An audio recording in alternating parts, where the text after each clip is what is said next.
Our story begins with a promise between Leo and Sarah to attend a top-tier university together, but Leo intentionally failed his exams to stay behind. While he missed his chance, Sarah went abroad, never knowing the sacrifice he made for her. In the end, Leo couldn't even attend college and was forced to drop out to deliver food. One night, while exhausted on his final delivery, he was suddenly struck by a luxury SUV. A woman, wearing red high heels, rushed to his side and knelt down, claiming it wasn't intentional as she pulled a thick stack of cash from her designer bag. She handed him several $100s, telling him to use it for a checkup at a nearby hospital. She explained she was in a desperate hurry, and after thrusting the money into his hands, she paused to scribble a phone number on a sticky note. To be honest, her haste was a bit overwhelming as she prepared to leave. She handed him her ID card along with the note, introducing herself as Elena and telling him to call if he needed anything. Before a minute had even passed, she was gone, leaving Leo standing there without a single word of real conversation. As the white SUV disappeared into the distance, Leo struggled to his feet and eventually pushed his broken scooter back home. It was nearly midnight when he sat there staring at the driver's ID, and after a moment of hesitation, he decided to call her. His first attempt went unanswered, and the second was flatly rejected, but he persisted and dialed a third time. This time she finally picked up, her voice dripping with a cold, impatient irritation.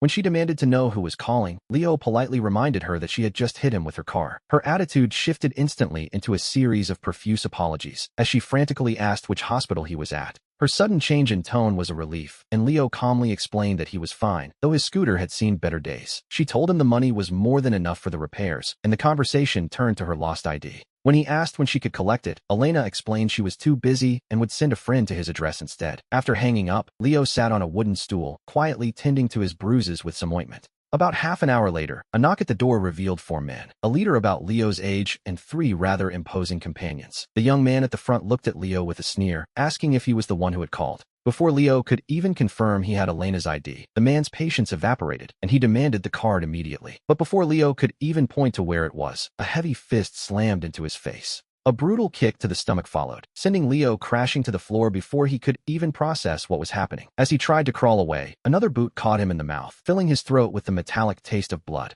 His roommate, Mike, peeked out from his room but quickly slammed the door shut, leaving Leo alone as the leader stepped on his arm. The man asked coldly for the ID, but Leo's face was so numb he couldn't even form words. The leader ordered his men to search the room for the ID and the note, which were sitting right there on the bedroom desk. They found them quickly and handed them over to their boss, who inspected the card with a satisfied look. He tucked the ID into his pocket while grinding his heel into Leo's arm, mocking him for having the audacity to cross his path. He left Leo with a chilling warning. If he ever tried to contact that woman again, he would be a dead man. With one final, vicious kick, the man turned to leave, though he paused at the doorway as if he had forgotten something. It was a display of casual cruelty that felt entirely unnecessary. Once they were gone, Leo sat alone on the edge of his bed, watching the smoke drift from a cheap cigarette. He couldn't understand why the world felt so inherently unfair, or why people wore such convincing masks of kindness. He wondered why Elena would leave her ID only to send thugs to beat him for it, and he vowed to find the truth. Outside, the rain began to pour as if it would never stop, marking the beginning of a very long night.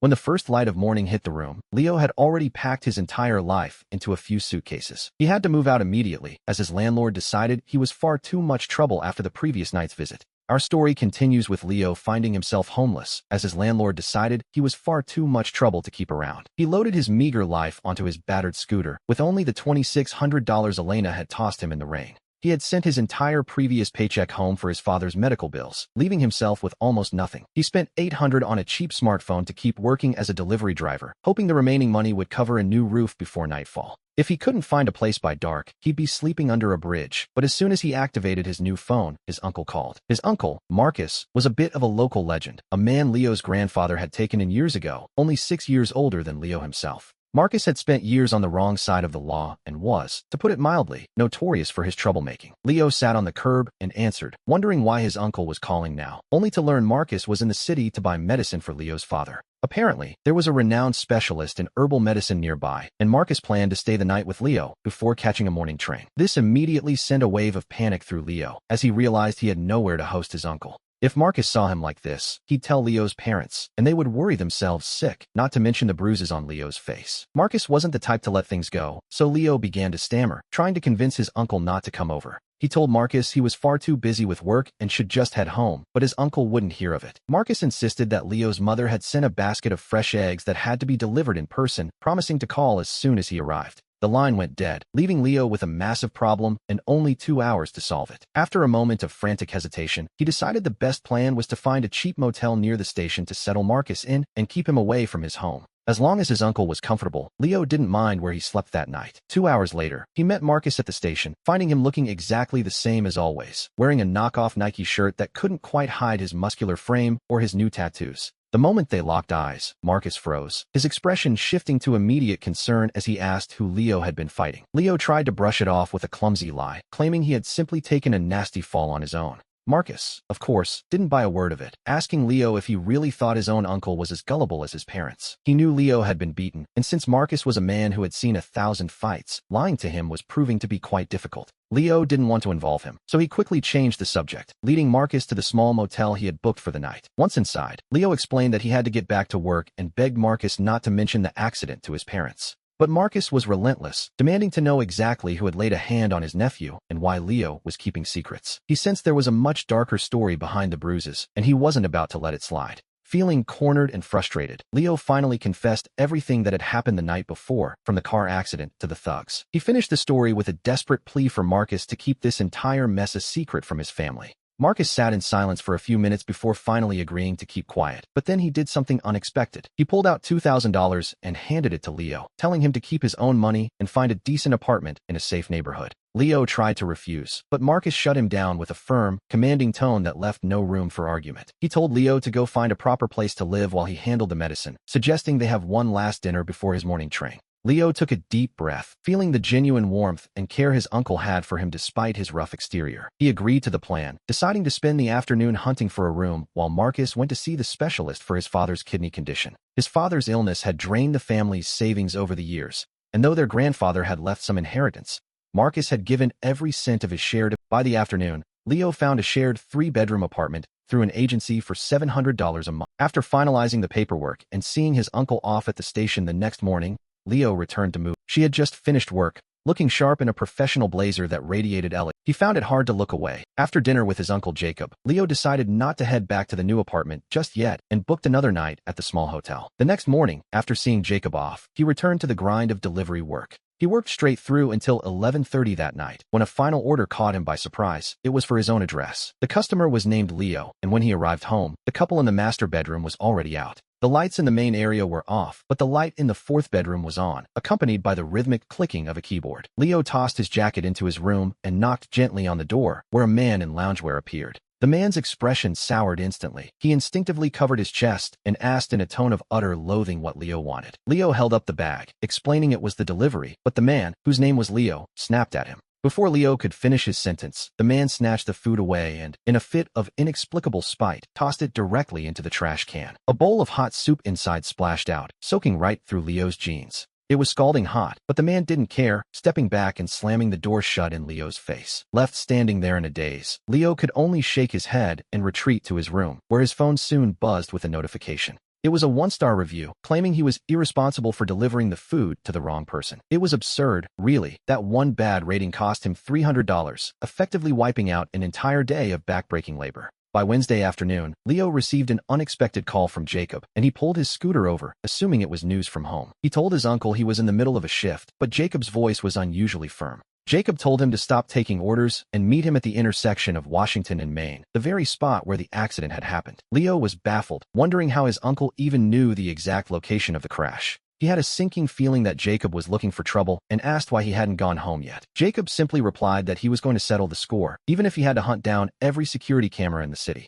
Leo knew his uncle far too well to think he was joking, so he finished his last delivery and rushed over to the small park. Sure enough, there was Jacob, crouching by the roadside and eyeing the overhead cameras like a predator. It was hard to tell what he was plotting, but as soon as he saw Leo, he demanded to know exactly where the impact occurred. Leo tried to correct him, explaining that technically he was the one who hit the Range Rover while it was turning. Jacob just scoffed, noting that everyone knows a turning vehicle must yield to those going straight. Leo pointed across the street but pleaded with him to let it go, arguing that they were strangers in a big city and shouldn't go looking for trouble. Jacob ignored the plea, stating that once he had the license plate, he'd find the man who laid a hand on Leo. He told Leo to get back to work and walked away, ignoring Leo's shout asking if he needed a place to stay that night. As he watched Jacob disappear into the crowd, Leo felt a growing sense of dread. The people they were dealing with clearly weren't ordinary. They drove luxury SUVs and carried designer bags worth more than his annual salary. For Jacob to go poking around like this was practically an invitation for disaster, but Leo knew there was no stopping him. 3 days later, the call finally came. Jacob told him to get to a specific auto shop on the outskirts of town within 30 minutes.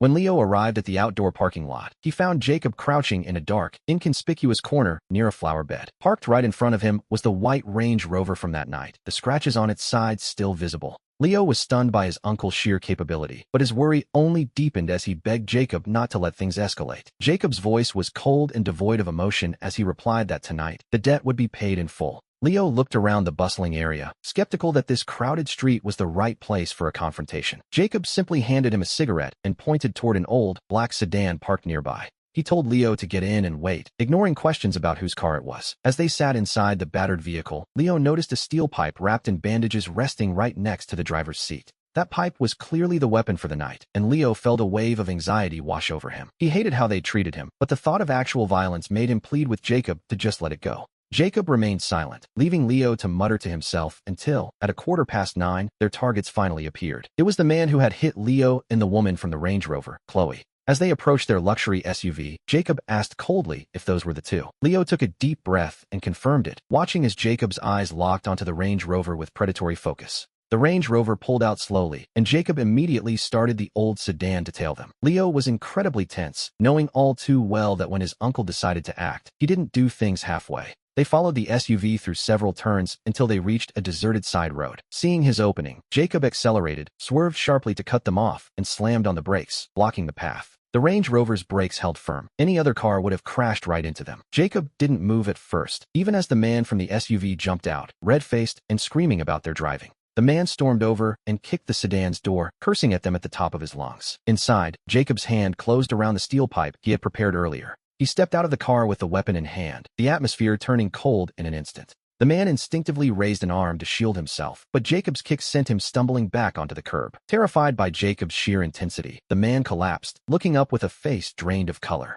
All his previous bravado vanished in a heartbeat as he lay there, speechless. Chloe rushed from the passenger's side, crouching beside him with a look of frantic concern. She looked up at Jacob, but he simply turned to Leo and gestured for him to come over. Leo approached with trembling steps, whispering that they should just leave now that the point was made. Chloe didn't seem to recognize Leo at all, which wasn't surprising given he'd been wearing a helmet and delivery gear during their first encounter. Now, she looked at the two men with pure terror. She asked what they wanted, but Jacob ignored her, crouching down and pressing the end of the steel pipe firmly against the man's leg. Leo could see the man's face begin to contort in pain. The man gritted his teeth, refusing to scream, which only seemed to amuse Jacob. He told the man that for beating Leo and breaking his phone, the price would be $5,000, paid immediately. Jacob gave him a cold smile, warning that if the money wasn't transferred, they wouldn't be leaving. Chloe, sensing the danger and knowing her companion's usual behavior, was thoroughly shaken. She opened her designer bag and begged them not to hurt him, pulling out a stack of cash and thrusting it at Jacob without even counting it. She told them it was everything she had. Jacob glanced at the money and decided it was enough for now, warning them never to bully people just because they have money. He even gave them a fake phone number, daring them to call if they wanted more. With that, Jacob tucked away the pipe and told Leo it was time to go, promising to finish the job if the man ever touched him again. As they left, Leo couldn't help but steal one last glance at Chloe. He couldn't help but notice how stunning she was, with features so delicate they defied description. When their eyes met, a wave of shame washed over him, and he quickly looked away before retreating into the car. Jacob noticed his hesitation and asked, with a hint of disappointment, if he was actually afraid. After all, everyone has two shoulders and one head, so there was no reason to back down when things got tough. To be honest, Leo had spent years playing the role of the quiet outsider, avoiding conflict at all costs. His only goal was to work hard and save enough money to pay for his father's kidney transplant. Seeing his silence, Jacob tried to comfort him, telling him not to worry about such a small matter. He promised to handle the man again if he caused more trouble, then told Leo to hop out at the next intersection. Jacob tossed a stack of cash, about $6,000, into Leo's lap, ignoring any protests. Knowing his father's medical bills were piling up, Leo didn't argue and simply accepted the money. When Leo asked what he'd be doing in the city, Jacob told him not to worry about it, though it certainly wasn't delivery work. He reminded Leo to stay tough, highlighting the vast difference in their survival instincts. Later that night, Leo wandered the midnight streets alone, the cash in his pocket feeling strangely heavy. It felt too easy, and he even considered finding Chloe to return it and explain that this was all a misunderstanding. He admitted to himself that this urge came from a fear of the chaos his life had become. Deep down, he also harbored a faint hope that he could make a better impression on Chloe, despite everything. He quickly realized how absurd it was to crave the attention of someone like her and laughed at his own delusion. The next morning, he treated himself to a late start before logging onto his delivery app. His first order was a massive 40 lunchboxes for the International Hotel. The security guard directed him to the internal elevator, and he took the first 20 meals up to a conference room on the 29th floor. A young woman told him to leave the food on the table, so he headed back down for the rest. But when he returned with the second load, he froze. Chloe was standing right there in the middle of the crowd. He could hardly believe his eyes, but there she was, looking every bit the high-powered executive. A man handed her a meal with a respectful bow, thanking manager Chloe for her hard work during the meeting. Leo's skin crawled. He had just helped Jacob beat up her boyfriend, and now he was delivering lunch to her office. He dropped the food and bolted for the elevator, only to find 4 security guards waiting for him. He tried to walk past them with a calm expression, but 2 guards immediately blocked his path and told him to come with them. He tried to claim they had the wrong person, but the lead guard ordered them to take him away. Leo shouted, demanding to know what right they had to detain him, which naturally drew the attention of everyone in the lobby. The hotel manager, ever the professional, stepped in with a practiced smile to calm the guests. The manager explained that a guest had reported a theft and they suspected the delivery driver. He apologized for the disturbance, assuring everyone that the suspect would be handed over to the police immediately. The crowd began to whisper about the lack of integrity in delivery workers these days. Leo screamed that he was being framed, but his cries fell on deaf ears as people simply watched with cold indifference. Instead of calling the police, the guards took him to a private room, confiscated his phone, and forced him into a chair. Leo didn't stop shouting, accusing them of illegal detention and kidnapping. A large guard threatened to stuff a week-old sock into his mouth if he didn't shut up. It was a crude threat, but an effective one, and Leo fell silent, wondering what would happen next. He sat there in the quiet room, wondering who he would have to face. Not long after, the door opened, and 2 guards stepped back to make way for someone new. Leo had actually fallen asleep in the chair. He tried to move, but his hands and feet were bound tightly, making any effort at escape completely futile. About 3 hours later, the heavy door finally creaked open. The 2 guards scrambled to their feet as Chloe entered, followed by 5 others. Among them were the girl who ordered the lunch, the hotel manager, and 2 additional security guards who looked ready for trouble. The sleeping guard stood at attention, greeting her as Manager Chloe with nervous respect. She frowned at the sight of Leo, asking why he was tied up, which prompted the manager to immediately scold the guards. Once Leo was untied, Chloe ordered everyone to leave the room, insisting that no one enter without her permission. Her tone was so firm that the staff retreated without a word, leaving the 2 of them alone. She looked at him with cold eyes, asking what grudge he had against Marcus and why he had been so violent the day before. Leo realized Marcus was the boyfriend's name, but he played dumb, questioning her motives. Chloe spoke with the weary tone of someone who had seen too many street brawls, asking if fighting like this ever solved anything. It was clear she viewed him as nothing more than a common thug. She didn't give him an inch, warning him never to ambush Marcus in the middle of the night again. She even told him to just ask her for money directly instead of harassing her boyfriend.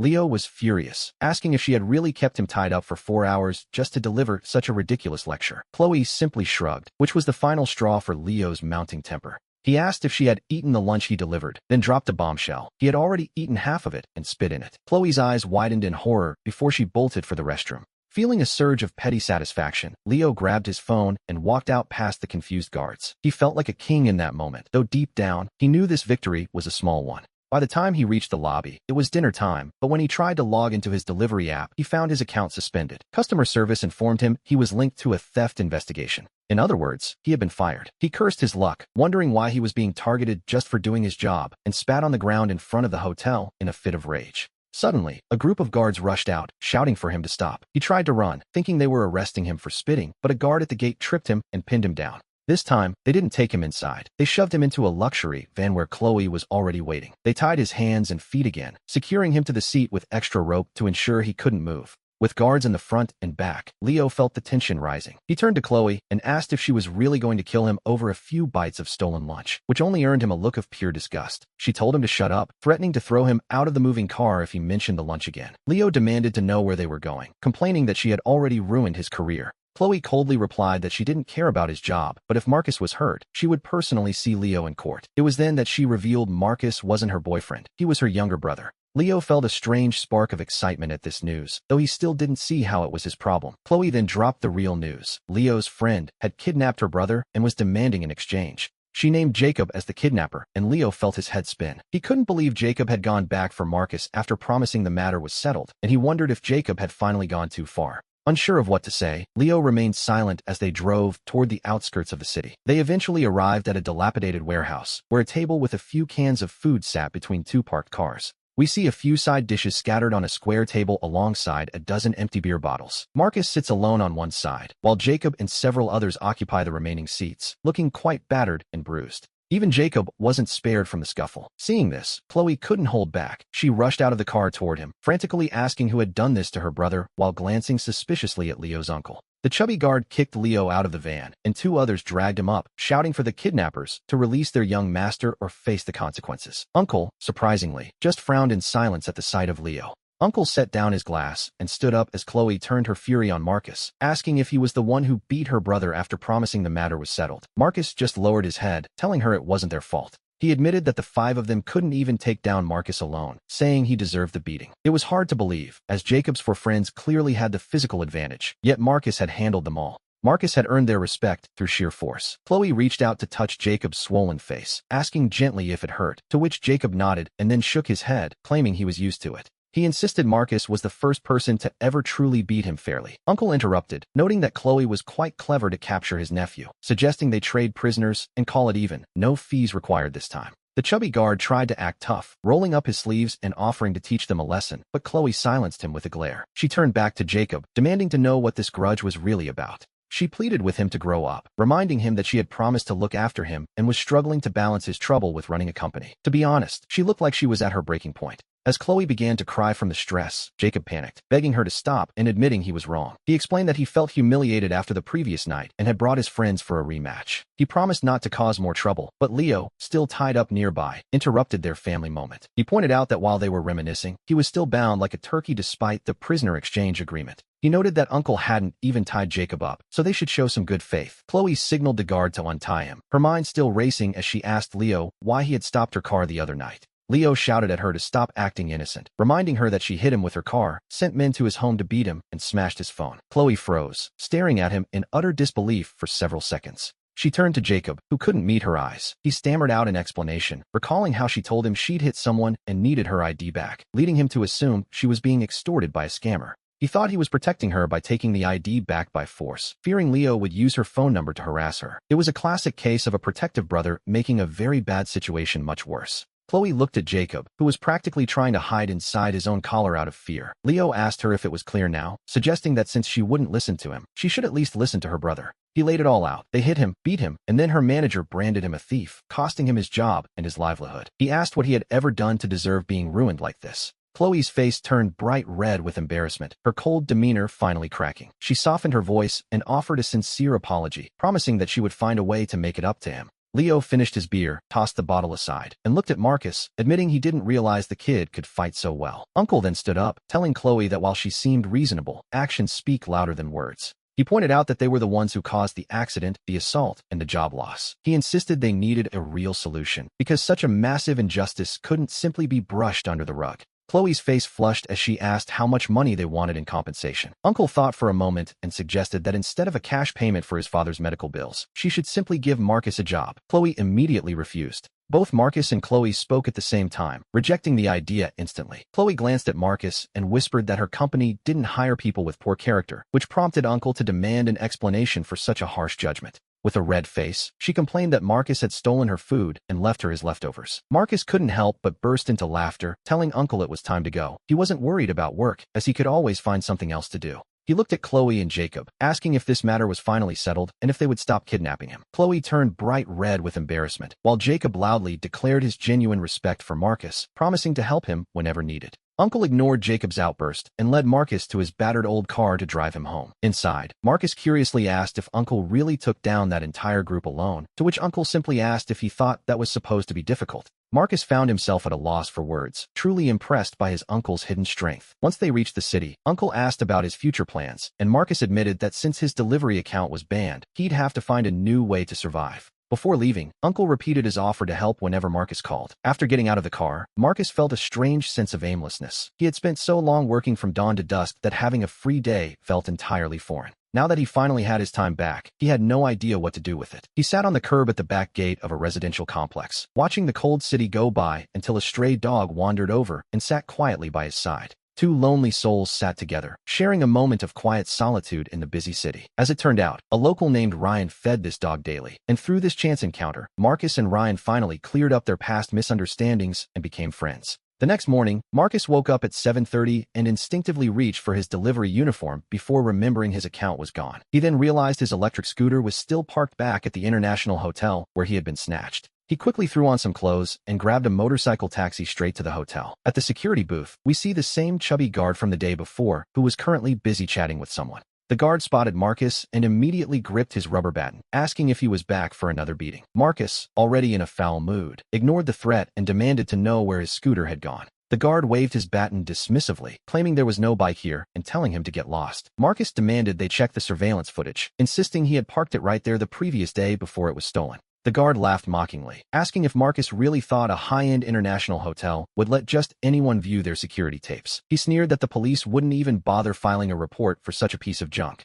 Before he could finish his insult, the chubby guard suddenly snapped to attention with a professional salute. Marcus turned to see Chloe's white Range Rover pulling up, and she rolled down the window to ask what he was doing there again. Marcus irritably replied that he wasn't there by choice, but was looking for the scooter that had vanished since yesterday. The guard scurried over, telling Chloe not to worry about Marcus and his trash bike, promising he would handle the situation. Chloe looked at the guard and asked how exactly he planned to handle it if the bike was missing. The guard gave a wicked smile, mentioning that the night shift guard saw the city inspectors forcibly haul the scooter away on a truck. Marcus was furious, asking why they didn't say anything while he was being dragged away. He had been there to deliver their food, and now he had lost both his job and his only means of transportation because they wouldn't look out for him. He asked if they had any basic human decency, but the guard just smirked and mockingly sang a line about why he should bother helping. Chloe, looking annoyed by the guard's behavior, finally cut him off. She told the guard to scan Marcus into the elevator and bring him up to her office before driving off toward the parking lot. The guard stood there in complete shock, unable to believe that the CEO actually wanted this delivery driver in her private office.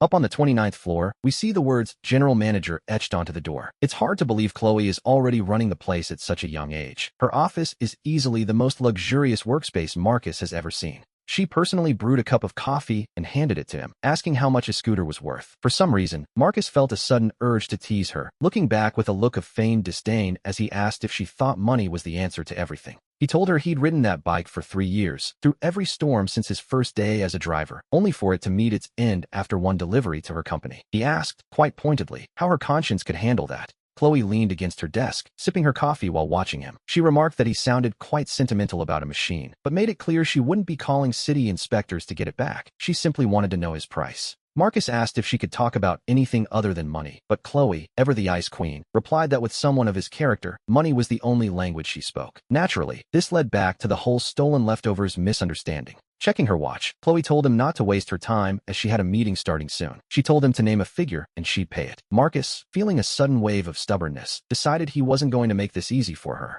He loudly declared he didn't want her money, he wanted his bike. She offered $5,000, then $8,000, but he remained silent. Finally, she raised her voice and offered $10,000, asking if that was finally enough to satisfy him. Marcus asked if she truly believed he was there to extort her, or if his character was really that low in her eyes. Chloe snapped, telling him to take $20,000 or get out of her office and never show his face again. Marcus pointed a finger at her as he backed away, dramatically telling her how tragic her life was if she only saw value in money. He claimed talking to her about feelings was a waste of his time and told her to enjoy her lonely wealth. He turned to leave, but Chloe called out from behind him, warning him not to regret this and offering the $20,000 one last time. Marcus didn't even look back, simply stating that he didn't need it as he walked out the door. Chloe called after him, saying she would owe him a favor instead, one she would fulfill as long as it didn't break her principles. Once Marcus stepped out of the hotel, however, he felt a sudden, sharp urge to slap himself for being so dramatic. To be honest, that was a very expensive bit of pride. $20,000 is a lot to lose just to look cool in front of a wealthy woman. He tried to comfort himself with the fact that he now had her personal phone number.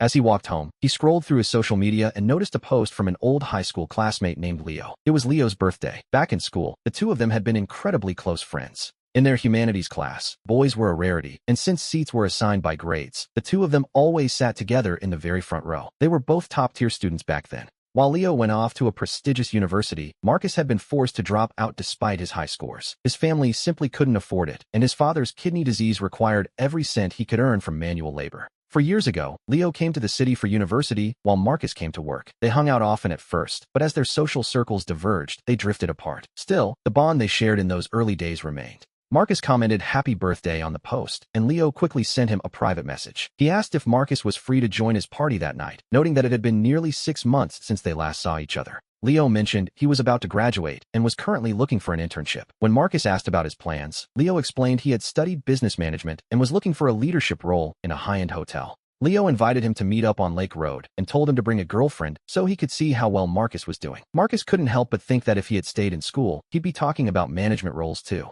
It's a sobering thought. Some people get to choose their lives, while others are simply chosen by circumstance. As for a girlfriend, Marcus had no one, until he remembered Chloe and the favor she promised him. Marcus had a plan. He'd take Chloe to the dinner and introduce her to Leo. Since Leo wanted to get into hotel management and Chloe was the general manager of a major international hotel, she could at least open a few doors for him. He hoped to provide Leo with some valuable connections, so he quickly gave Chloe a call. When she picked up, her first words were a sharp question, asking if he had already regretted his pride and was calling to beg for that $20,000. Marcus teased her back, asking if she really thought money was the only reason he'd ever call her. Chloe let out an unreserved laugh, asking what else it could possibly be if not that. He reminded her of the favor she had promised him earlier that day. He asked her to accompany him to a friend's birthday dinner, noting that it didn't break any of her principles. Chloe practically shrieked through the phone, asking if he truly thought she had nothing better to do than go out to dinner with him. Marcus told her he wouldn't force her, but it would certainly show him what kind of person she really was, someone who only cared about money and never kept her word. Chloe, clearly irritated by his provocation, told him to just wait and see. She snapped that she would attend the dinner just to settle the debt, so he'd stop bothering her forever. Marcus made her promise not to embarrass him, suggesting she simply appear as a friend. To be honest, he had no intention of doing anything inappropriate. Chloe agreed with a brisk okay and hung up. Marcus felt a small surge of triumph. He had actually pulled it off. On his way out, he stopped at a convenience store to buy a red envelope, tucking $500 inside for Leo's gift. To Marcus, $500 was a significant amount of money. He worried that Leo's university friends might be wealthy and that his small gift would make Leo look bad. By 6:15, he arrived at the restaurant and saw Chloe's white luxury car already parked there. As he approached, Chloe stepped out of the car, still dressed in her sharp, professional business suit. Marcus stood there for a moment, scanning her from head to toe. Chloe glared at him, pointing out that he hadn't specified a dress code. She explained she hadn't had time to change and had come straight from the office after receiving the address. Marcus smiled, remarking that the professional look actually gave her quite an elegant aura, which earned him another massive eye roll from the Ice Queen. We follow them into the private dining room, where Leo was sitting at the head of the table chatting with a dozen or so guests. Seeing Marcus, Leo jumped up enthusiastically, announcing to the room that his guest of honor had finally arrived.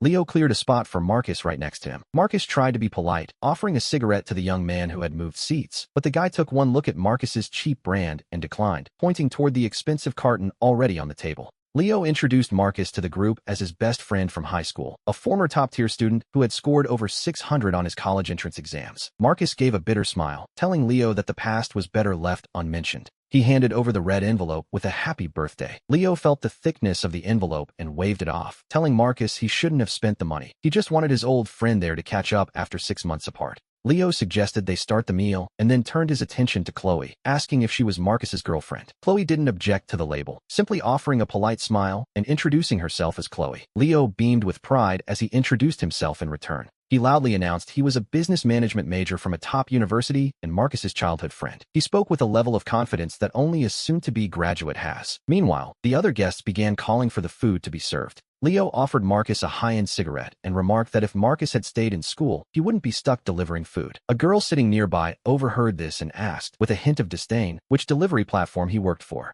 She asked if the rumors about delivery drivers stealing bites of food were true. Before Marcus could even respond, another young man chimed in, bringing up a viral video of a driver spitting into a customer's soup. It was, to put it mildly, an awkward turn of conversation. The group began complaining about how messy the industry was, claiming only people without real jobs or skills became drivers. They argued that anyone with a decent career would never do such a thing. Marcus felt his face burning with shame. He couldn't bring himself to look at the group, and he certainly couldn't look at Chloe beside him. Just then, one of the girls turned her gaze toward Chloe and asked if she was a delivery driver as well. Chloe simply looked at her and smiled. Chloe claimed that she and Marcus were colleagues in the delivery business. One of the girls expressed her envy, noting how hard it must be to work outdoors while still maintaining such perfect skin. Chloe simply smiled without offering an explanation, letting the naive girls continue their chatter. Leo, feeling the awkwardness, whispered to Marcus that he shouldn't take their idle talk to heart. Marcus gave a bitter smile and told Leo he understood perfectly. To be honest, after years of struggling in the city, he had encountered all sorts of people, and students were often the most oblivious. Living in their campus bubble, few of them knew how to read a room or care about those on the margins. As the drinks flowed, the conversation turned to Marcus's father and the possibility of a kidney transplant. The mood grew heavy as Marcus drained his glass in one go. He admitted quietly that there was little hope, as the cost of a transplant was far beyond what his family could ever afford. Money aside, finding a match was another hurdle entirely. Years of conservative treatment and weekly dialysis had left his father as little more than skin and bones, a reality that made Leo sigh in sympathy. Leo recalled how Marcus had scored over 600 on his exams and wondered why he hadn't stayed in school, especially after the campus fundraiser. Marcus cut him off, explaining the money went to medical bills. When asked if he regretted it, Marcus shook his head and lit a cigarette. He told Leo that even if he had to choose 100 times over, he would still choose his father's life over his own education. A girl sitting on Leo's other side began to lecture Marcus, telling him he should have finished his degree at a top university. She argued that a diploma would have given him options beyond delivery work.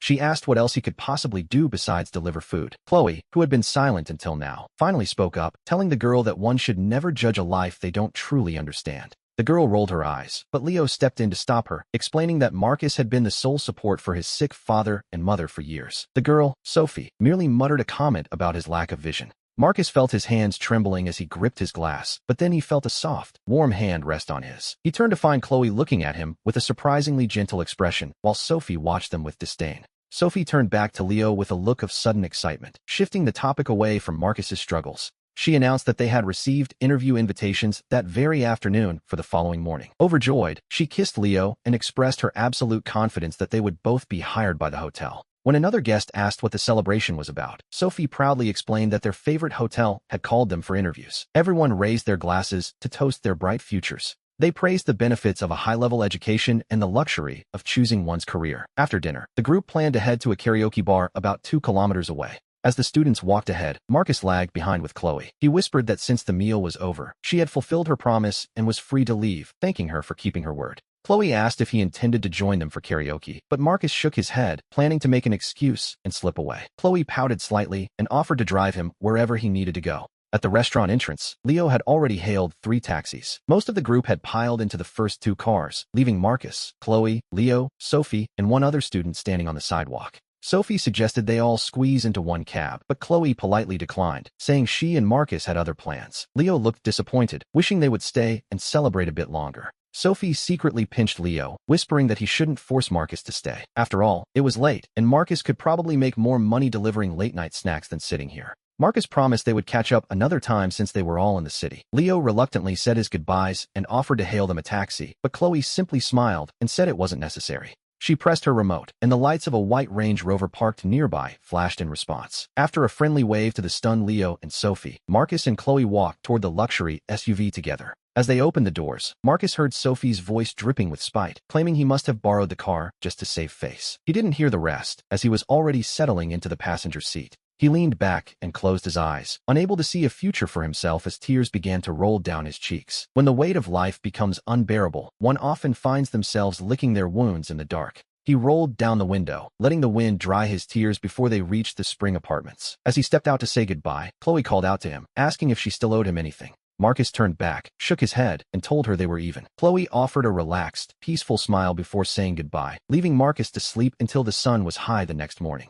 He was eventually woken by his phone, answering with a groggy hello out of professional habit. It was Chloe, teasing him for being lazy, to which he sleepily replied that his schedule was none of her business. She ignored the jab and asked for a favor, inviting him to her office to talk. Marcus hesitated for a few seconds before agreeing to be there in 30 minutes, jokingly telling her to keep her guard dogs away. A little later, Marcus stood in her office, asking what was so important that he had to come out of retirement. Chloe set her mouse aside, crossed her arms, and explained that the HR department was holding interviews. She dropped a bombshell. She wanted him to act as the HR manager for the day and evaluate the candidates. Marcus was incredulous, asking if she was joking, but Chloe remained perfectly calm and serious. She told him the candidates had already arrived and her assistant, Sarah, would assist him throughout the process. She claimed being an interviewer was easy. He just had to trust his instincts on who to keep for a trial period. Marcus looked at her with complete confusion, unable to fathom why she would want him for this, or what her true goal was. Chloe simply gave him a mysterious, enigmatic smile and stood up. She told him to go with Sarah, promising he would understand her reasons soon enough. Driven by curiosity, Marcus followed the assistant to the interview room, where 4 resumes were waiting on the desk.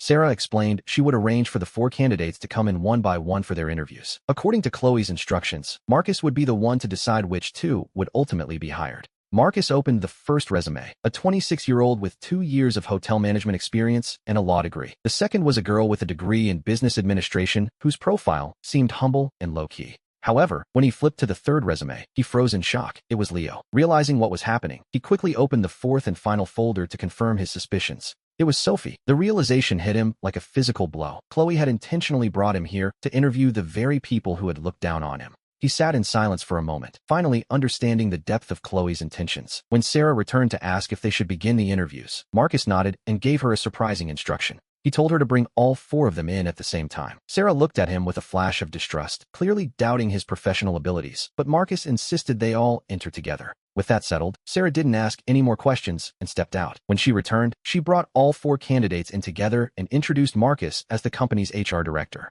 She explained that today's hiring decisions rested entirely with him before sitting down to record the session. Leo and Marcus's old friend, Mike, couldn't help but gasp in pure shock. Marcus simply smiled and nodded, noticing Sophie's face lighting up with an irrepressible, smug excitement. He played the part perfectly, inviting them to sit and mentioning he had reviewed their resumes. He told them that reaching this stage proved they were the best of the bunch, even if they weren't selected. Sophie, ever the optimist, proudly whispered that the 2 spots were surely for her and Leo. That comment earned her a sharp look from another candidate, prompting Leo to quickly apologize for her outburst. Meanwhile, the 4th candidate, a quiet girl, remained completely unfazed by the tension.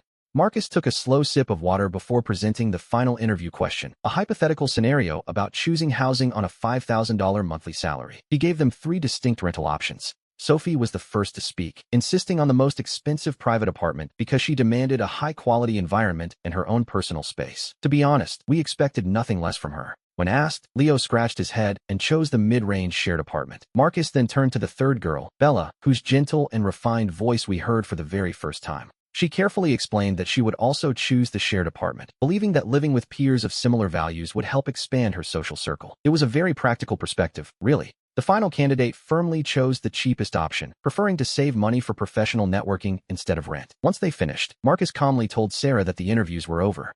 Sarah looked at him, confused, and asked who would be staying, but Marcus simply told the group they would receive a call the next morning. Sarah then stood up to thank the candidates for their time. She reiterated that the final decision belonged to Director Marcus and offered to see them out. As she led the way, the first 2 candidates followed her out of the office immediately. But Sophie couldn't contain herself. She rushed to Marcus's desk, buzzing with excitement about him being the interviewer. She assumed that since they were friends, she and Leo already had the jobs. Marcus just gave a faint, unreadable smile as Leo tried to pull her away, asking Marcus if he wanted to grab drinks later that night. It seems Leo was suddenly very eager to catch up. Marcus promised to contact him after work, and as they left, Sophie clung to Leo's arm, marveling at Marcus's sudden success. She even insisted they should stay in close contact from now on. Once the room was empty, Marcus sat in silence for a moment before heading to Chloe's office. When he entered, he found her staring at her computer screen, and he could hear his own voice. Chloe smiled, praising his unique approach to the housing question as a way to see into the candidates' characters. Marcus frowned slightly, realizing she had been watching the entire thing live. She turned the monitor around to show him the replay, revealing that the interview room was equipped with cameras. Marcus felt a flicker of annoyance, wondering if this was a sign of distrust. Chloe quickly explained that the cameras were standard procedure, allowing the HR department to review candidates carefully before making a final hire. It was just business, in other words. Marcus gave a short nod of understanding before Chloe asked which 2 he would choose. He picked Bella and Leo, prompting her to ask if he was only picking Leo to avoid a personal fallout. Marcus started to light a cigarette before realizing he was in Chloe's office. He quickly tucked the lighter away, but she just smiled and told him she didn't mind smokers at all. He lit up, thanking her, and admitted he understood why she had brought him here today. He appreciated her efforts and felt he couldn't simply ignore his responsibilities to her company. He noted that while Sophie was confident, she lacked professional polish. Leo, despite his lack of experience, had a solid worldview, and Marcus recommended hiring him regardless of their personal history. He explained that he wouldn't let his personal feelings damage the company's growth, which was why he hadn't announced the results yet. Ultimately, he left the final decision to Chloe. Chloe leaned back, admitting she was surprised by the coincidence of the applicants. She had called Marcus in to show him how quickly people's attitudes change based on a simple job title.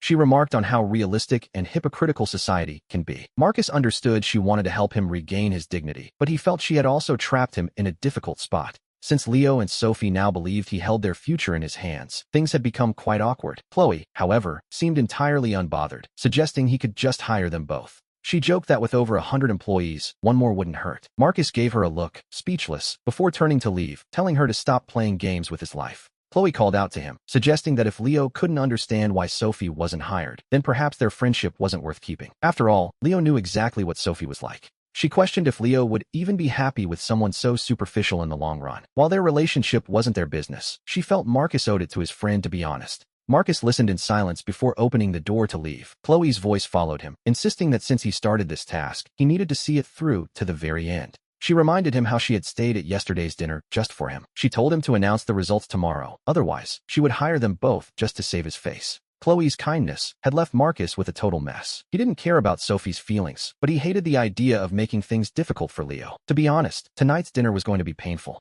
At 4:30, Leo called to ask when he finished work. When Marcus said he was free, Leo was thrilled and suggested they meet at a small, ordinary restaurant near the Paris Spring Complex. Marcus offered to host the dinner, and Leo agreed to meet him soon. Marcus sat there wondering if a decade of friendship was about to crumble or grow stronger. We can only imagine his anxiety. Their lives had drifted into different circles over the years, and Marcus didn't know how to start the conversation. By 5:30, when Leo and Sophie arrived, his nerves were on edge. He wanted to protect the friendship without betraying Chloe's trust. As the food arrived, the couple couldn't stop talking about the hotel, asking about the environment, the pay, and the company structure. Marcus didn't have all the answers and tried to change the subject with an awkward laugh. It was clear to everyone that he was avoiding the topic, and the atmosphere became incredibly stifling. Sophie was the first to snap, suggesting in a sharp tone that Marcus didn't actually want Leo to work there. Marcus quickly countered that the final decision wasn't actually up to him. Sophie pointed out that he was the interviewer and that Sarah, the manager's assistant, had said he was the one in charge. Marcus felt completely trapped as Leo watched him, waiting for the truth.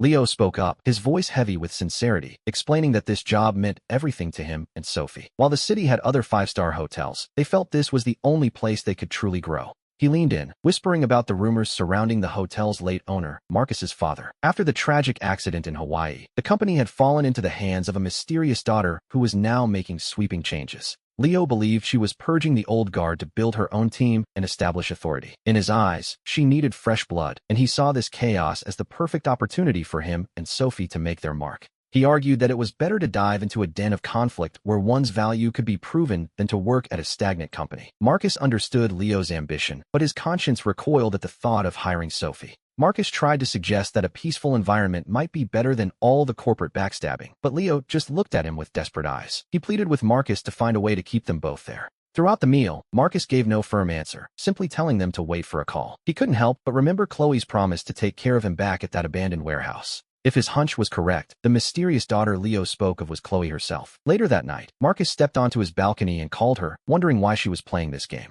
He told her he knew she could guess what the dinner was about and urged her to end this joke before it went too far. Having seen the interview tapes, he was certain that Leo and a girl named Bella were the right choices. He asked her to clear up the misunderstanding, but Chloe's tone turned sharp and dissatisfied. She reminded him that when he asked for her help, she had dropped a vital meeting just to have dinner with him. She had endured being compared to a delivery driver and stayed until the end because she keeps her word. Now, she asked if he intended to abandon the one task he had promised to do for her. Marcus pleaded with her, knowing she only wanted to help him get some revenge for how he'd been treated. He suggested there was a way to do this without causing so much harm. He asked why she was being so stubborn when he had the power to hire both Leo and Sophie. He wondered if she was joking with her own company's future, but Chloe seemed entirely serious. She claimed this was her revenge for the terrible meal he had once cooked for her. She ordered him to come to her office the next morning to personally make the hiring calls and notify the two chosen candidates. She told him that if he considered himself a man of his word, he wouldn't leave things half-finished. Before he could argue, she hung up, leaving Marcus feeling like he was trapped on a ship with no way off. He lay in bed, realizing that every choice ahead of him felt like the wrong one. The next day, in Chloe's office, he found her watching him with a look that was far too playful for his comfort. She sat across from him, sipping coffee with an air of pure enjoyment while he stared at the phone in hesitation. She calmly reminded him that even if he told his friends the truth now, they wouldn't believe him.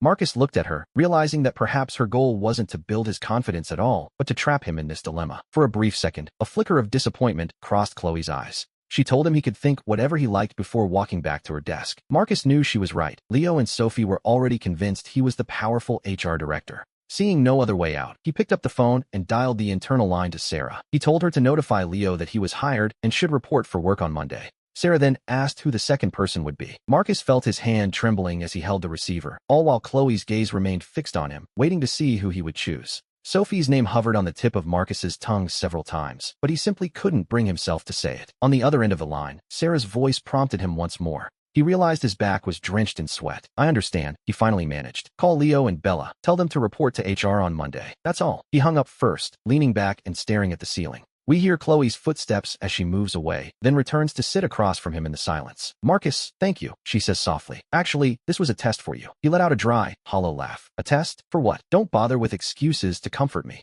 He told her he wasn't a child and that she was clearly just getting revenge for his earlier teasing. He admitted he wished he could go back and never lie about eating her meal. Chloe, however, seemed entirely unbothered. She told him the past didn't matter, as there are no what-ifs in this world. In fact, she was glad he lied, as it gave them a reason to cross paths again. She even offered a rare apology for putting him through such a difficult trial. Before she could finish, Marcus's phone rang. Just as he expected, it was Leo. He answered, only to hear his friend's desperate voice asking, Marcus, can you tell me why? Why only me? All the while, Chloe watched him. Chloe leaned in, repeating her apology and promising to explain exactly why she had forced his hand in this way. She told him that whether he forgave her or not, she was grateful for what he did today. Marcus looked at her, seeing a flicker of genuine guilt and helplessness in her eyes as she spoke softly about the burden she'd placed on him. She explained that the company was undergoing a massive restructuring and she needed a team she could truly trust. Yesterday's interview wasn't just a game. She had genuinely wanted him to save face in front of his friends. She admitted that even if he had hired both Leo and Sophie, it wouldn't have been a disaster. They would have just been interns she could let go later. At this point, Chloe paused for a moment. She carefully watched his expression before continuing, revealing that she had watched the entire interview process. She was surprised he hadn't chosen Sophie on the spot, especially after he told her privately that Sophie wasn't a good fit. Chloe agreed that Sophie wasn't right for the company, though she didn't elaborate on why. Seeing Marcus's integrity sparked an idea. She wanted to see if he would stick to his principles when the final choice was his. He didn't disappoint her. He had made the right choice, even though it was agonizing and might cost him a lifelong friendship. She looked at him curiously, asking if he had stayed firm just for her sake. Marcus merely offered a dismissive smile. He told her not to overthink it. He simply had his own principles and didn't want a guilty conscience. Excellent, Chloe said, looking genuinely pleased. I need someone like you. Now let's talk. Marcus just pulled out a cigarette. When Chloe instinctively frowned at the smoke, Marcus didn't back down. He reminded her that he wasn't her employee yet, and even if he were, he wouldn't let her restrict his freedom. To his surprise, she remained perfectly calm. She noted that he had smoked in her office yesterday too, and it seemed to help him think. She explained that every department was being overhauled and asked which one interested him, or what his past experience was.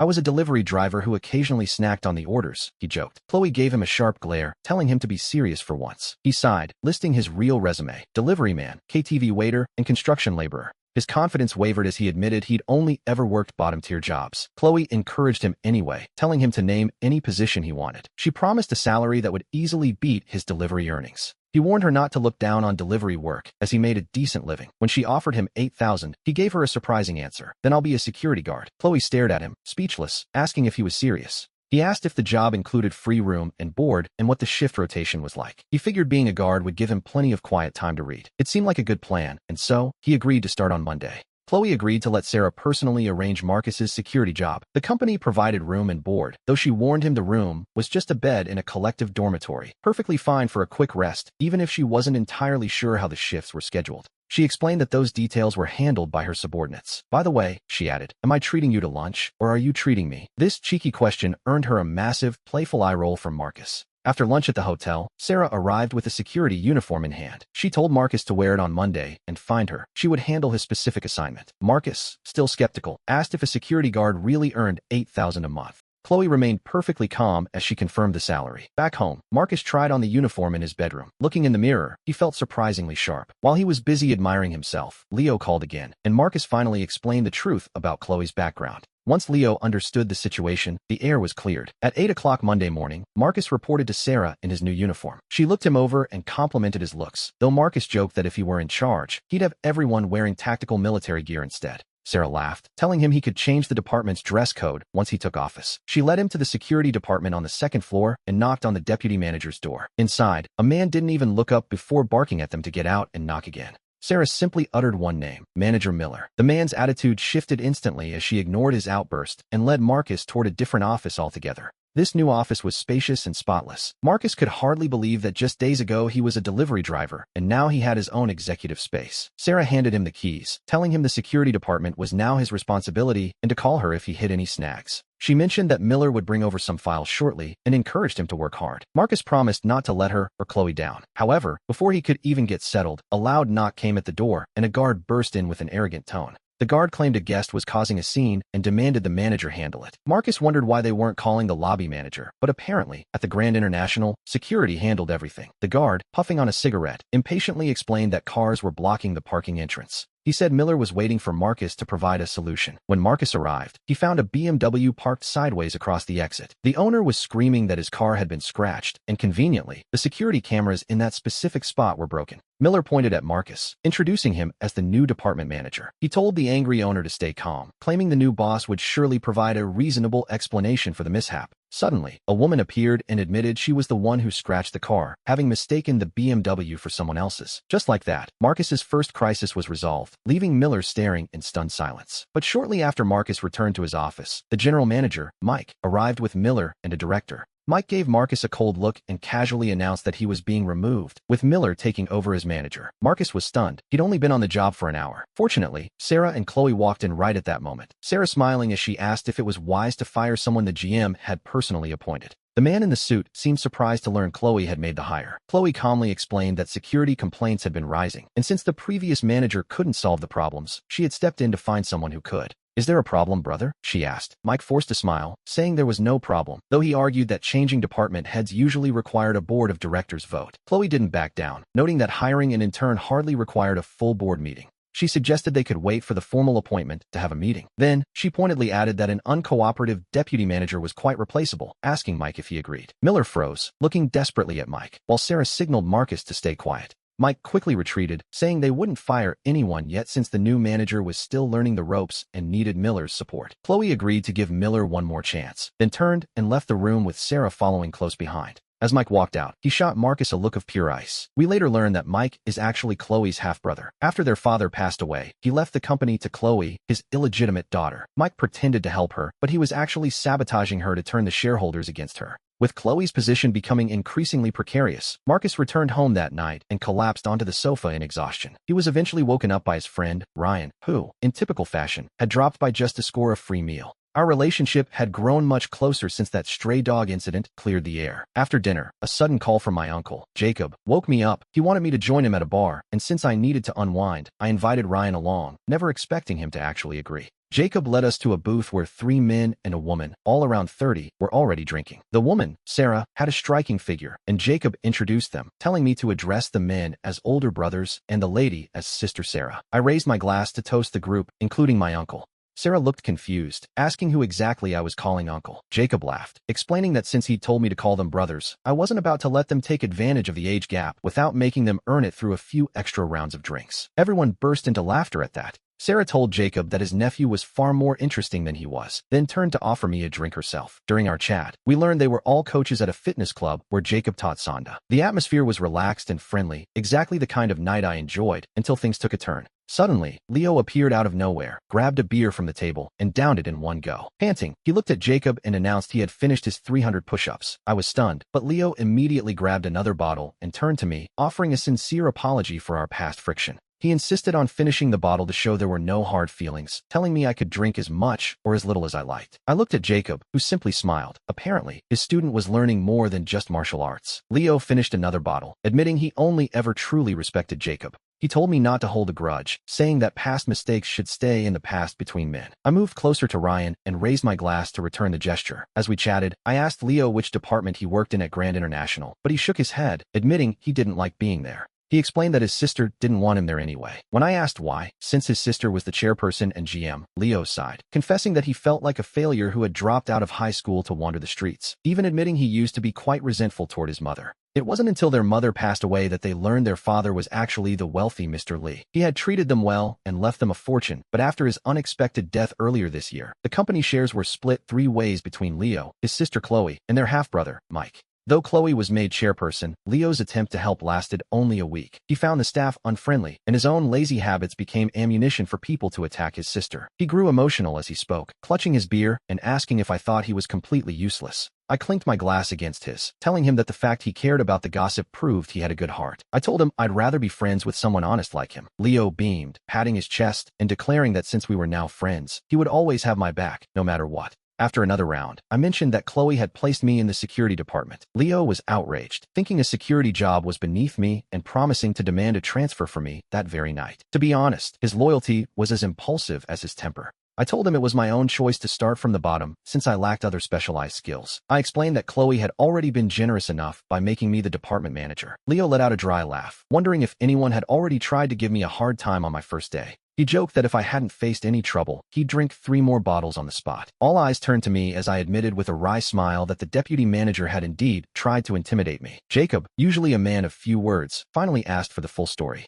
I recounted the day's events, adding that I didn't want to solve this with violence. I wanted to treat the job as a genuine challenge, believing that if I couldn't handle this small hurdle, I wouldn't be able to respect myself. Sarah nodded in agreement, supporting my decision to adapt to the environment. She noted that violence rarely solves systemic problems. Then Jacob spoke up, suggesting that the real solution was to undermine the deputy manager's influence and dismantle his loyal team from the inside. It was a cold, calculated piece of advice that made me pause. I turned the idea over in my mind, realizing that while it sounded easy, execution would be difficult. A man named Mark, sitting to Jacob's right, noted that in a department of dozens, not everyone could truly be loyal to a man like Miller. Many were likely just acting out of fear. He suggested that if I showed enough strength and charisma, people would naturally switch sides. He told me that personal charm is often more powerful than forced authority. I left the bar feeling that the drinks had been well worth it, though the weight of the plan kept me awake until 2 a.m. First thing the next morning, I messaged Chloe, telling her I was determined to lead the security department properly and asking for her support in what I was about to do. I didn't get a reply by the time I reached the office, which, naturally, made me a little nervous. But there was no turning back now. After a brief meeting, it became clear that Miller didn't have everyone's heart. I immediately fired the young guard responsible for the broken cameras during the parking incident, which led to a massive, explosive confrontation with Miller himself.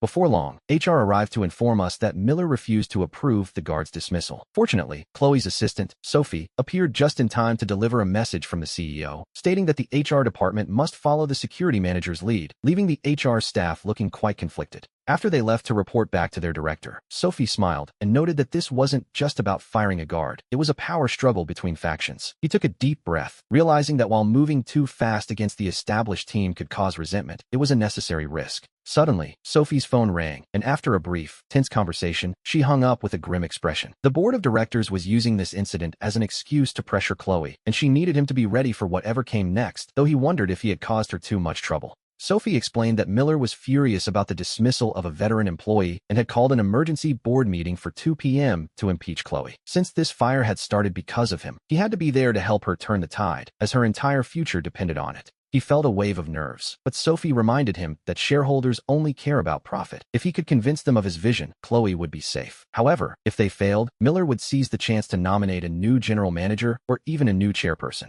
Chloe couldn't afford to lose control of the company, and he understood the stakes perfectly. After Sophie left, he went out to buy a professional tactical uniform, a high-quality, breathable set that cost over $1,000 and made him look like a disciplined special forces operator. We moved to the 29th floor conference room, where a skeptical shareholder immediately questioned if someone so young could be reliable. An older board member added that since the meeting was centered around him, they deserved a very good explanation for his recent actions. Miller sighed theatrically, claiming it was simply a matter of a new manager firing veteran staff on his second day. He argued that Chloe's judgment was flawed and that her mass layoffs were endangering the company's future, clearly setting the stage for her removal. The intent to impeach Chloe was obvious to everyone in the room. One shareholder spoke up, stating bluntly that he only cared about whoever could make the company money, while another added that the company didn't belong solely to the Lee family and they needed a capable leader. They respected the late chairman's wishes, but they would only support someone who could truly command respect, whether it was Chloe, Miller, or someone else. Chloe thanked them and explained that the change in security leadership was due to an unacceptable rise in recent complaints.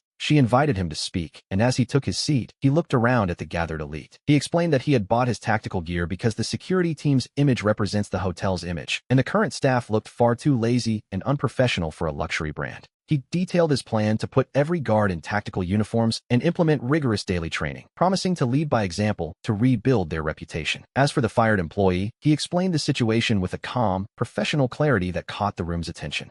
He argued that anyone who couldn't even manage a simple security camera had no place in an elite team. He wanted to eliminate the culture of laziness and build something the shareholders could be proud of, asking for their support to transform the department into a true asset. As he finished, an elderly board member began to clap, followed quickly by Leo and then the rest of the room. He excused himself politely and returned to his office, where he found several self-recommendation letters from guards who were eager to become team leaders. While he was reviewing the applications, Chloe walked in, looking utterly exhausted from the ordeal. He started to ask if the meeting had truly gone well, but she interrupted him with a tired, faint smile, confirming that the board had actually approved of his vision. They had given him a 1-month probationary period to prove himself, and it was now entirely up to him to deliver results. He quietly thanked her for the chance, joking that if he ever had to deliver food to her again, he promised not to sneak a bite of her dinner. That comment earned him a playful, massive eye roll from Chloe before she left. He locked his door, feeling a surge of adrenaline but knowing the road ahead would be difficult. Later that night, his uncle Jacob called to check on the day's progress. After hearing the report, Jacob suggested he immediately neutralize Miller's influence by promoting 3 loyal team leaders. By giving these new leaders real authority, he could create a power base that Miller wouldn't be able to easily intimidate or bypass. Jacob's advice was a wake-up call, and he spent the night drafting a new management plan. The next morning, he selected 3 candidates, including a disciplined veteran named Hank who seemed particularly promising for the new direction of the department. That afternoon, he called a general meeting and announced the new appointments right in front of Miller. He emphasized that the guards must obey their new leaders without question, but Miller immediately lashed out, asking if he had any respect for the existing chain of command. Miller demanded to know why such a major decision wasn't discussed with him first, as every guard's eyes fixed on Leo. He simply smiled, noting that as the deputy, Miller should be the one reporting to him. He then informed the staff to bring any issues directly to their team leaders or to Marcus. If Marcus couldn't solve it, the team leaders would bring the matter to Leo himself. With that, he dismissed the meeting. Miller was fuming, his face turning a shade of bruised purple. Later, Leo went to Sophie to request the budget for the new uniforms, only to be told he needed to follow the formal financial process. Once the request was approved, he visited a defense contractor to negotiate the purchase. The next day, the shop owner personally delivered the goods with her staff. After checking the inventory, he casually invited her into his office for a chat, but to his surprise, she followed him in and immediately locked the door. It was broad daylight, and he couldn't help but wonder why she was locking them in together. Before he could voice his suspicion, she pulled an envelope from her pocket and slid it onto the desk. She smiled warmly, telling Director Leo that he should keep this little token of her appreciation. The shop owner explained that this was simply how business was done, asking for his future favor in exchange for a small kickback. She even suggested inflating the next invoice so she could give him an even larger cut. Inside the envelope was a thick stack of $100 bills, and for a moment, he felt a genuine pull of temptation. He thought of his father's weekly dialysis bills and how he used to toil from dawn till dusk as a delivery driver. He never imagined money could come this easily. His mind became a battlefield. One voice told him to take it as a standard industry perk, while another warned him that Chloe would be deeply disappointed if she knew. After a long struggle, he decided that earning Chloe's trust was worth far more than $10,000. He prepared to take the money to the finance department, but just then, Hank called to say the first team was ready for training on the back lot. He promised to join them immediately. He tossed the envelope into his drawer, changed into his tactical gear, and rushed out to join the drills. After 30 minutes of intense training, he returned to his office, exhausted and craving a cigarette. But the moment he took a puff, something felt wrong. He pulled open the drawer, and the envelope was gone. He checked both drawers repeatedly, but there was no sign of the money. The door lock wasn't broken and the windows were barred. The only possibility was that someone else had a key. Feeling a chill down his spine, he contacted Hank to check the security footage and see who had entered his office during that half hour. Unfortunately, the cameras in that area had been covered with chewing gum by the guards months ago. 6 or 7 people had been near the office, making them all suspects. Just then, Chloe sent him a video clip. When he opened it, his skin began to crawl. The video showed the entire exchange with the shop owner, and the audio of their conversation was crystal clear. His office had been bugged with a hidden camera without him ever realizing it. Even worse, Sophie called him immediately, her voice trembling with anger as she told him he had gone too far. She scolded him for taking a kickback only 3 days into the job, asking if he'd lost his mind by being so careless. The video was already circulating through every departmental group chat in the company. She asked him what Chloe was supposed to think now, and if he had any possible explanation for this disaster. Leo stood frozen, desperately trying to explain that he had intended to turn the money over to the finance office. Sophie let out a cold, bitter laugh, asking if he really expected anyone to believe such a convenient story. He suddenly realized how ridiculous his defense sounded. He wouldn't have believed it himself. Claiming you intended to report money that you hid in a drawer is a difficult sell, to say the least. Sophie hung up in a rage. After seeing the video in the work group, the reality of the trap set for him became painfully clear. He lit another cigarette, realizing that further explanations were utterly useless. A moment later, the HR director walked in and informed him he was fired effective immediately, noting the company reserved the right to take legal action. To be fired on his third day was almost poetic in its absurdity. Later, a dejected Leo sat on the steps by the old town pond, drinking beer to numb the sting. Chloe appeared behind him, though he hadn't noticed her arrival. She sat down quietly by his side. He asked if she was there to collect the $10,000, but she shook her head. She explained she was just feeling the pressure of work and had come to the pond to remember her mother, whom she used to walk with here. He looked out at the water and asked if he had let her down. He told her he truly meant to hand the money in, but then he laughed at himself, knowing how hollow the words sounded. Chloe asked softly if he had received the formal notice from the HR department yet. He confirmed he had, adding that he knew Miller was the one who filmed him and stole the money from the drawer. Chloe replied calmly, revealing she knew Miller had already turned the cash over to the legal department. Leo smiled bitterly, assuming they were preparing to sue him for bribery and corruption. Chloe tried to comfort him, saying she understood the situation, but he just mocked his own theatrical rise and fall. He had arrived with such grand ambitions to transform the security department, only to be ousted for a bribe on day 3. He knew Miller had played him perfectly because he was standing in the man's way. He thought he could make a difference, but he had ended up outsmarting himself. Chloe whispered that perhaps he was simply too young for this world. She had wanted to give him a good life, but it had ended in disaster. Leo stood up, telling her not to blame herself. He was the one who had been far too naive. Leo thanked Chloe for coming to his defense, then wandered toward the exit with a half-empty beer. He felt a sudden, desperate urge to flee the city, though he had no idea where he would go. As he walked aimlessly, a little girl about 6 or 7 years old approached him. She was adorable, and since he had nothing but time, he bought some flowers and struck up a conversation. She was there with her grandmother, and after a brief chat, he learned that her parents had disappeared years ago after coming to the city for work. The old woman had been searching for them for 3 years. They had slept in alleys before being taken in by a flower farm owner, living in a mud hut while selling leftover blooms to survive. The little girl, Luna, was incredibly well-behaved, and Leo stayed talking with them late into the night. Seeing their struggle made his own problems seem small. He realized he had no reason to be so pessimistic compared to them, so he took their contact information, hoping to help. When he returned home, he found his roommate Sophie sitting dejectedly on the sofa. It turned out she had resigned, unable to stomach the hidden rules of her corporate superiors. He showed her Luna's photo and shared the family story, which touched her deeply. She immediately agreed to help them. Just then, Marcus called, his voice urgent as he asked Leo where he was. The call ended amidst a burst of mocking laughter from the background. Leo hailed a ride to the gym's lounge, where he found Mike smoking gloomily while the others from the bar chat idly. Mike crushed his cigarette and began lecturing Leo, demanding to know why he hadn't mentioned being set up. He reminded Leo that he was supposed to call whenever there was trouble. Leo didn't dare argue, though his pride was stinging, until Jacob stepped in to tell Mike to go easy on him. Mike stopped scolding and made a quick phone call, telling someone to come up. Moments later, a man walked into the room, looking quite nervous.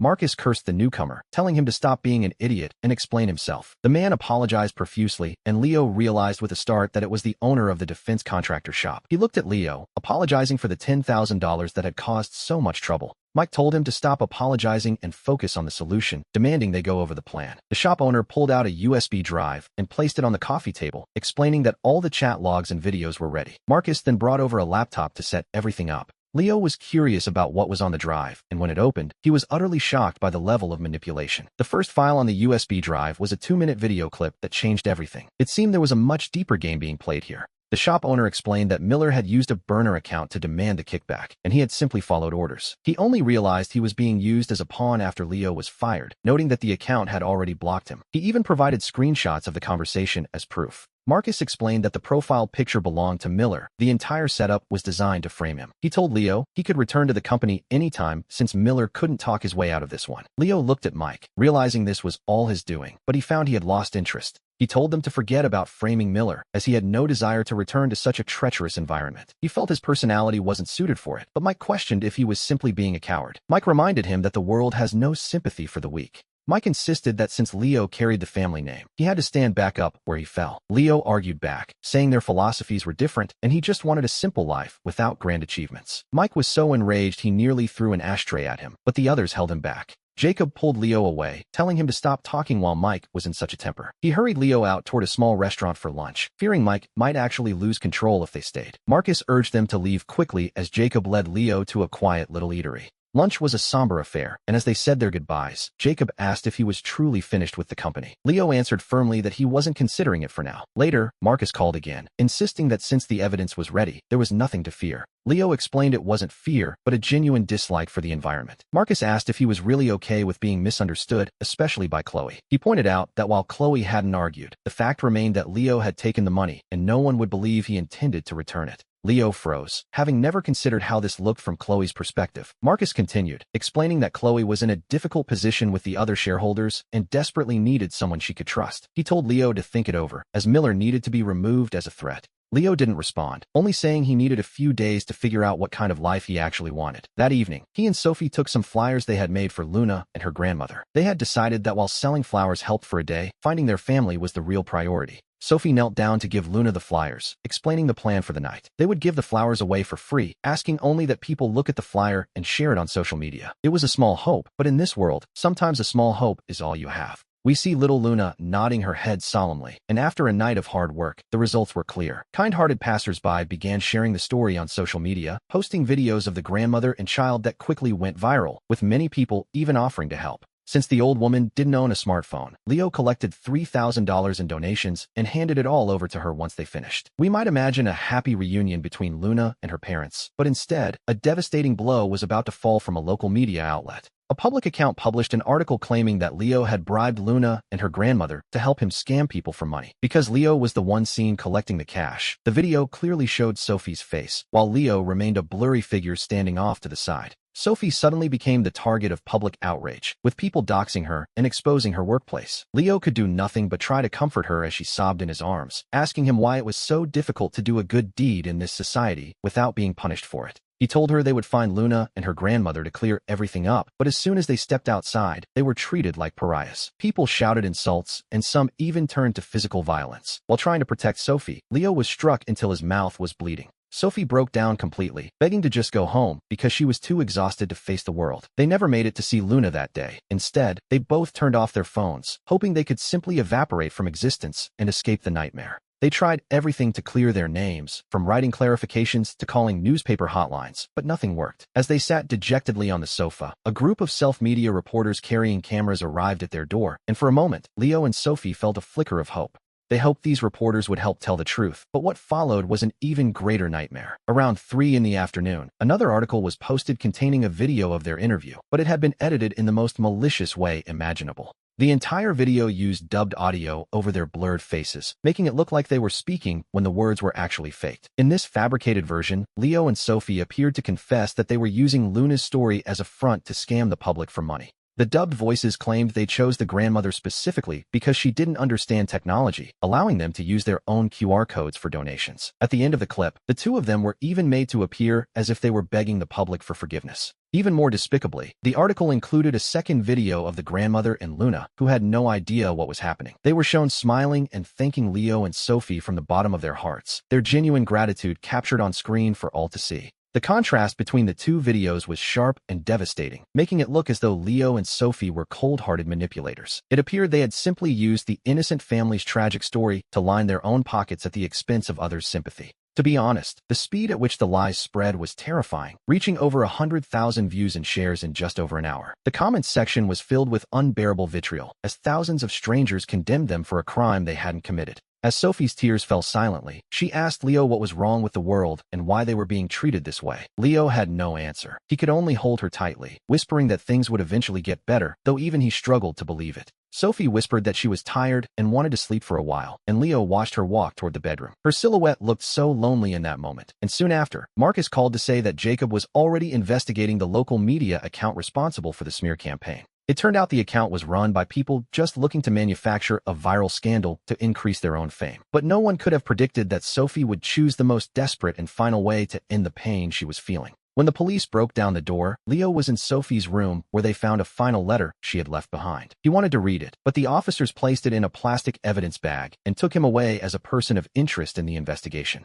Inside the interrogation room, Leo recounted everything from the moment he met Sophie to the tragic events leading to her suicide. 2 hours passed in a blur. The sympathetic officer even gave him a bottle of water and a cigarette as he told his story. When he reached the part about why Sophie had jumped, Leo choked up so many times he could hardly speak. The female officer recording the statement was also moved to tears by the sheer injustice of the facts he was laying out before her. She handed him the completed transcript with a shaky voice, asking him to sign at the bottom if everything looked correct. Leo didn't even read the words. He just signed his name and told the police that the local media account was the one that had truly killed her. Leo pleaded with the officers, insisting that the media account operator was responsible for Sophie's death and begging them to clear her name. The female officer, Luna, nodded solemnly and pulled out her phone, explaining that while she couldn't give him the original suicide note yet, she had a solution. She offered to let him view a photo of the letter instead, and as Leo took the phone, the words on the screen revealed a heartbreaking past he never knew. It turned out Sophie's own life had been a series of tragedies. Her father had abandoned the family for another woman, leaving them behind.